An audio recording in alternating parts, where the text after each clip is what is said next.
इस समय हमारे साथ दिल्ली कैबिनेट मंत्री मनजिंदर सिंह सिरसा हैं। मनजिंदर जी, जिस तरीके से आज सीएजी की रिपोर्ट टेबल हुई, पहला वॉल्यूम सामने आया, लगातार आप शराब नीतियों पे सवाल उठाते रहे और वही चीजें सीएजी रिपोर्ट में भी आई कि राजस्व में 2000 करोड़ से ज्यादा का घाटा दिखा। 4004 करोड़ का घाटा राजस्व में हुआ है।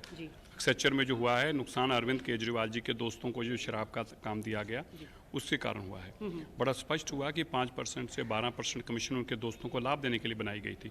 यह भी सामने आया कि उनके दोस्तों को काम मिले, क्योंकि वो शराब का काम नहीं करते थे, इसलिए उनके पास पहले पूरी पुरानी एक्सपीरियंस चाहिए था। इसके लिए जो ऑलरेडी काम करते थे उनको 1% स्टेक लेकर कंपनियों में, नई कंपनियों में डाला गया ताकि उनके दोस्तों को एलिजिबल बना दिया जाए शराब के काम के लिए। यह भी सामने आया कि किस तरह से सैकड़ों करोड़ रुपया माफ़ कर दिया गया उनके दोस्तों का। यह भी सामने आया कि किस तरीके से जो अरविंद केजरीवाल जी के दोस्त थे, जब उनके खिलाफ कंप्लेंटें आई 14 लोगों के खिलाफ, तो कमिश्नर से ये कह के उन कंप्लेंटों को हटवा दिया गया कि अभी इन कंप्लेंटों पे चर्चा नहीं करेंगे, टाइम कम है, बाद में देख लेंगे अगर कभी जरूरत पड़ेगी तो उन लोगों में से 14 में से 12 लोगों को शराब का काम भी मिल गया, क्योंकि वो अरविंद केजरीवाल जी के दोस्त थे।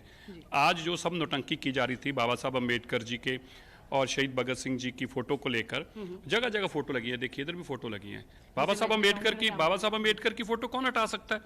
और बाबा साहब अम्बेडकर जी, शहीद आजम शहीद भगत सिंह जी की फोटो देखिए सामने, ये हमारे दिलों में बसते हैं। ये नालायक लोग बताएंगे, ये बताएंगे हमें कौन है। शराब का धंधा करने वाले लोग, शराब का लूटने वाले लोग, शराब के नाम से पैसे खाने वाले लोग बताएंगे बाबा साहब अम्बेडकर कौन है।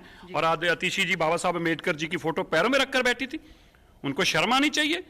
और ये लोग, क्योंकि आज कैग की रिपोर्ट आने वाली थी और उसमें घोटाले सामने आने वाले थे, उसको बचने के लिए ये रास्ते निकाल रहे थे। लेकिन दिल्ली के लोग जानते हैं, तुमने बाबा साहब अम्बेडकर जी की फोटो के पीछे छिपकर भी शराब के धंधे को बचाने की काम किया है, तुम्हें कभी माफ नहीं किया जा सकता। सर, लगातार आतिशी इस बात को कह रही हैं कि जिस तरीके से ये सीएजी रिपोर्ट टेबल हुई, ये तो आम बात है, रूटीन है, ये तो पहले भी होती रही। तो क्यों नहीं फिर करी? 3 साल तक क्यों नहीं करी? 2017 के बाद कैग की रिपोर्ट क्यों नहीं टेबल करी?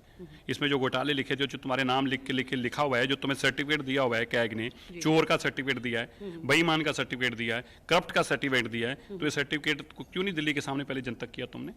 और सर, एक सज्जन कुमार के ऊपर जो आज जो फैसला आया है उस पर क्या कहना है? मैं वेलकम करता हूँ, ये बहुत बड़ी जीत है। हम लोगों को 35 साल लग गए केस खुलवाने में, मोदी जी की एसआईटी बनी और फिर ये केस खुलने शुरू हुए। अब दूसरे केस में सज्जन कुमार को उम्र कैद हुई है।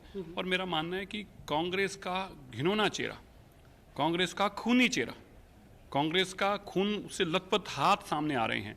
जो लोग इनका साथ देते थे और इनको मंत्री बनाते थे, इनको मुख्यमंत्री बनाते थे, इनको एमपी बनाते थे, वो लोग आज जवाब नहीं दे रहे। आज भी वो ये नहीं कह रहे कि सज्जन कुमार ने पाप किया था। राहुल गांधी आज भी चुप बैठे हैं। क्यों सोनिया गांधी जी और प्रियंका गांधी जी अपनी बोलते थे लड़की हूं, लड़ सकती हूं, लड़िए ना, बोलिए ना हमारे लिए भी। हमारे लिए आपकी जीभ क्यों नहीं खुलती? हमारे लिए आपका नाम, आपके मुंह से क्यों बात नहीं निकलती कि सज्जन कुमार पापी है, कातल है? अच्छा हुआ, इसके साथ यही होना चाहिए था, क्योंकि वो आपका साथी और आप ही ने उसको बचाया था। दिल्ली कैबिनेट मंत्री सीधे तौर पर उनका कहना है कि जो सीएजी रिपोर्ट सामने आई है उससे आम आदमी पार्टी की परतें तो खुली रही हैं। साथ ही साथ उन्होंने कहा कि सज्जन कुमार पर जो फैसला आया है उसका वो स्वागत भी करते हैं।